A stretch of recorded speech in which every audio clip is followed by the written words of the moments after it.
And the Fire Wizard, you must now withstand the fury of my flames. Cha-cha-cha-cha,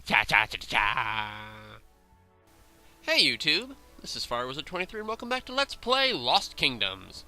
Well, we finished up with the Donlook Valley, so let's head to Alexander's Fairy House to train in fairies. I should mention, this is my second time at trying to record the video for this, my first time at audio. I did do a full recording of the level you're about to see, but then I forgot to save the game, so I didn't bother to, before I turned the GameCube off, so I forgot to, I didn't save the progress point, so I actually had to re-record the video footage you're seeing.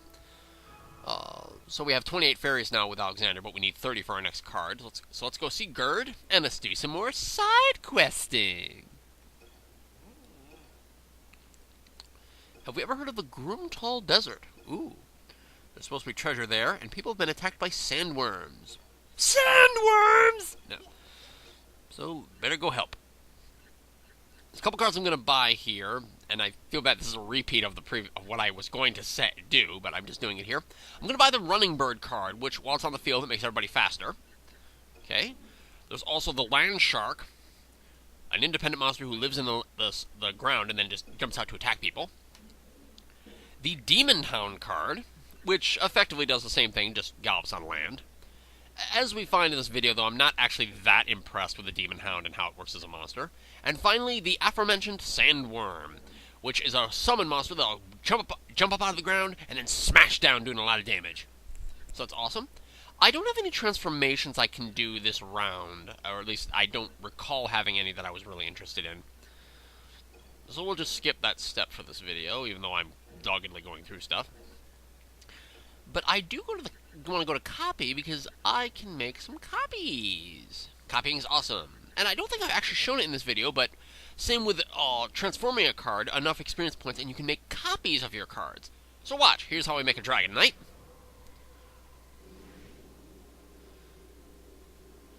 We're going to duplicate its spirit. We now have 2 Dragon Knight cards instead of 1. Huzzah! Even though I won't even use them in this level. But I think, yeah, that's all I do for now. So let's head off to the Gromtull Desert. There it is. And I go to the deck feature, but then I'm like, wait a minute, I need to know what's in the level. There are earth and wood monsters here, so I want wood and fire monsters. So I show off another interesting feature of this.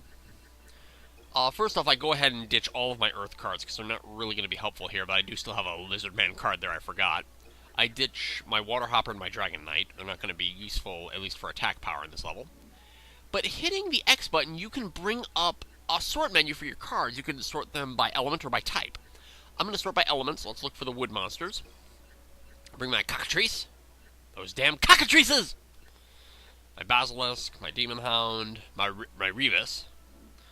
Oh, I like the Rebus. Let's look for the fire monsters now.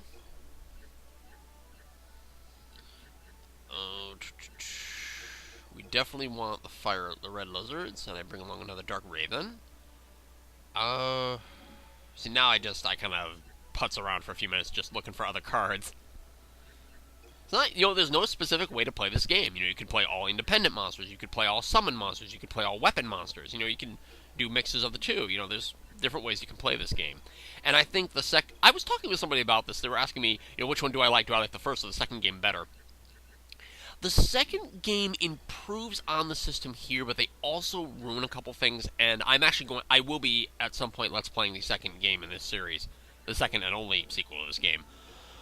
Because it does do a lot of really good improvements on the battling system, and just the card system in general. It does improve it, not to mention adding a slew of new cards. So here's the Gromtull Desert. And we notice these strange switches, so we should definitely push them down, because they probably do something. This place, it's not as bad as I remember it from a few years ago, but this is still a pretty difficult level to navigate around. Only 3 red fairies to be found here. This is probably an incredibly hard level to get a 5-star rating, and I really cannot figure out exactly what it is I'm doing wrong. Oh, here's another switch. We'll push it down. Because even on the previous recording, I did not get 5 stars, and I don't get 5 stars here. I'll just put it right out there. In this chest, we found our first red fairy, who's saying there's a fabulous treasure in this desert. But no one's ever found it. See that little... Oh boy. Battle time! Send out my skeletons here. I put skeletons in my deck because I realized I hadn't got a lot of screen time, and there's some good upgrades to the skeleton cards once I get enough experience. Excuse me while I eat my carrot cake.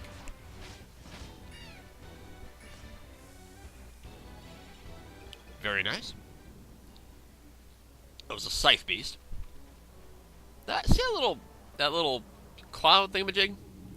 It's time for boss time against the sandworm. This one I just decided to send my skeletons out and just let them do all the dirty work. The sandworm is really annoying in this level because you will fight him multiple times. You do 50 damage to him and then he runs. And that'll happen until he's down to 100 hit points and then he'll stay for that final fight. So in total you fight him 4 times.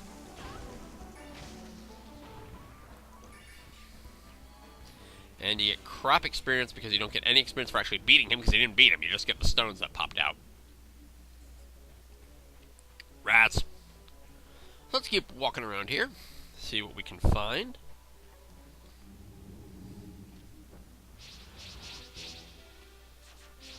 Okay. I use my Demon Hound here, and it doesn't seem like the Demon Hound is actually really going to do that much. But he does eventually start attacking other things. I think he does like this thing where he jumps back and then he poises to strike. But I realize I probably will not be using Demon Hound much in the rest of this game.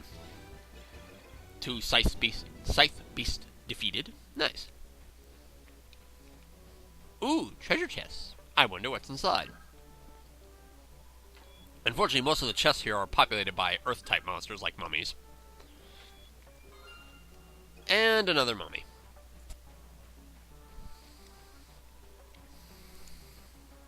Head around. Oh, there's another cloud. Another battle with a sandworm. Yeah, I remember when I was first playing this level, just like walking freaking everywhere, like having no clue where I was supposed to be going. Ah, here's another treasure chest in the corner. Let's pop her open. We get a skeleton card. Nice. And here we go. It's time for boss time against the sandworm. Wait, didn't we already do this? And you ran away like a coward. Yeah, try to get up closer to do a couple strikes. And that sandworm hits hard. Be very careful of it.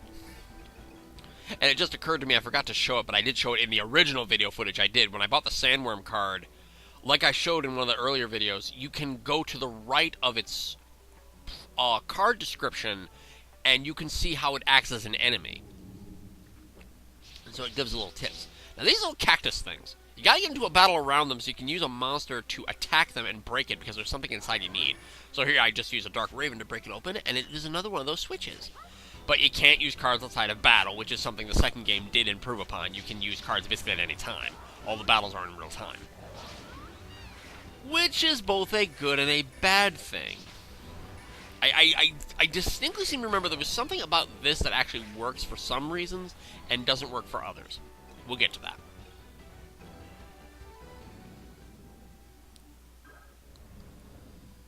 Okay, push that switch down. That's 3. Hey, look! A treasure chest and a deck point. Let's go check it out. It's a fairy card. Nice. Hit up the deck point. We'll just add all the cards I have to my deck that I found. Okay. Let's walk around. Ooh, there's a red fairy. Let's go pick them up. Only 4 switches in all, and that fairy wonders what they do. Interesting. Oh, and there's a card underneath here. It's a Sand Beetle card. Sand Beetle is... It has accuracy issues. It's a nice independent monster, but it has accuracy issues. Oh, and here's another switch that's stuck up in the ground next to 3 switches that are down. And a mysterious door. And I move over here because I wondered if that was like writing I'd like never seen, but no, it's not writing. And inside this chest we find another Sand Beetle card. And a mummy card. Nice. And there's very high dunes on the sides of this level, so you can't go anywhere. There's another one of those cactus things we'll have to break open, and we get into a battle just before we get there. Now, this is a trickster. I don't remember exactly what tricksters do, but I seem to remember it being able to cause a confusion status. No, it can actually cause any status ailment. I remember now. I think the Trickster can cause any kind of status ailment with its attack. So here I'm just sending out some independent monsters to try to take him down. Including my Mandragora, who I'm not really quite sure why I thought Mandragora would be a good idea. Saying this thing is fast, and Mandragora is actually fairly slow. Mantrap, sorry, not Mandragora. I'll just call him Audrey. That's not Audrey to fight him.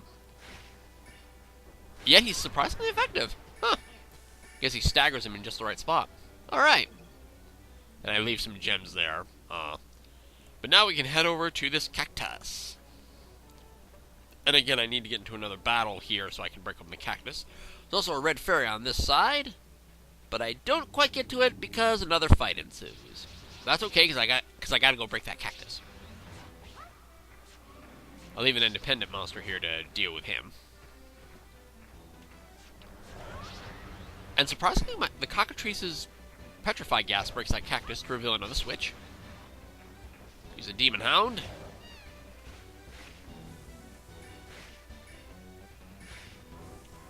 And the man-trap is more than fast enough for the mummy. Yay! Okay, we took care of that. Let's go over and we gotta get the red fairy. We push the switch, so that's the fourth switch. Hey, I wonder if that did anything over by the door. And this guy mentions about the sandworms, that they're cowardly. So let's head over to that door and see if anything happened now that we've pushed 4 switches. But let's take care of this sandworm fight. Again. Boss time! Ooh! Just gonna throw out my independent monsters here, see what they can do. My counterpoker, man-trap, and my demon hound. Nice slash here with the ghoul, trying to do some damage. Okay, so that was the third fight. We only got one more fight left. And then we'll take out the sandworm once and for all. So here's that door, and it's open! Ooh, so this is the secret. Now my capture card really screwed up the first time I did this, so hopefully I've got a good angle here that it wasn't screwing up at this angle. But here I find a Mandragora. A Crystal Rose, one of my favorite weapon monsters. And another Carbuncle. That's a pretty pathetic set of treasures. Alright, let's go over to the final sandworm fight, which is this way. Yeah, you just get all twisted around. The map is actually incredibly helpful in keeping your position. Uh-oh. Battle! I sent out the independent monsters here, which probably really wasn't a good idea, because they tend to stick around you unless there's a monster, like, really close. So I kind of have to walk over here to get them to follow me. I'm trying to swipe here, but these scythe beasts are actually really fast. I'm trying to run around to grab some gems, that way I can use my sea monk. Here we go!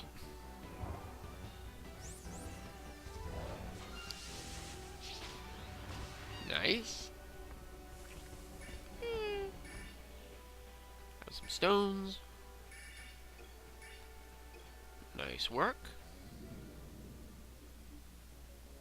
Alright, so let's head over. Oh, we got some chests here, plus another deck point. Let's open up the chest, and there's our final sandworm fight. And we find a scythe beast. A very useless weapon monster, because its attack is crap. Another scythe beast. And a sea monk, very nice. Let's add cards to my deck, but actually I've run out of space to have more than 30, so we'll just stick with what I got. Sandworm is not really that hard a monster to fight. More monsters! Send out my skeletons here, as well as my Carbuncle. Carbuncle actually can do a good set of just kind of little one people to death with its attack. Especially when you get the Carbuncle like trapped where it can't move and the monster can't move either. Its rolling will just continually do damage. It's actually a pretty nice card in that respect. Oh, here's another treasure chest. Final treasure chest of the area, we find a Lycanthrope card. So let's take out that sandworm once and for all. It's time for boss time against the sandworm. Independent Monster's Delight. I'm not going to use my Carbuncle here, or my or my blue fairies, or my fairies. Because the Carbuncle, I'd have to get really close to the Sandworm, and that's dangerous in this fight.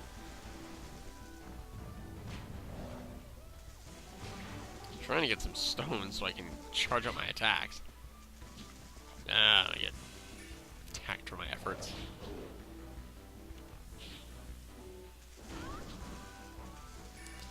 There's my Ghoul. There we go. Send out my Mandragora. A Man-Trap. Why do I keep the... Man-Trap. It's not a Mandragora. It's a Man-Trap. I keep forgetting that. And it actually wins me the fight. Alright, Man-Trap. Good job. And that ends the level. Huzzah! I only got 3 stars here. And that's a really hard level to get 5 stars. And I don't pull the Sandworm, but I do get 2 Sand Beetles. Which I'll go ahead and show its abilities right here. It lives in the ground, and protected from attacks, it can basically attack up through the ground with its pincers. But it has accuracy issues. So I'm going to save right here on screen. And in the next episode of Let's Play Lost Kingdoms, I think we probably should continue on with the plot. So, this is Firewizard23 saying take care and bye-bye for now, everybody. Bye-bye.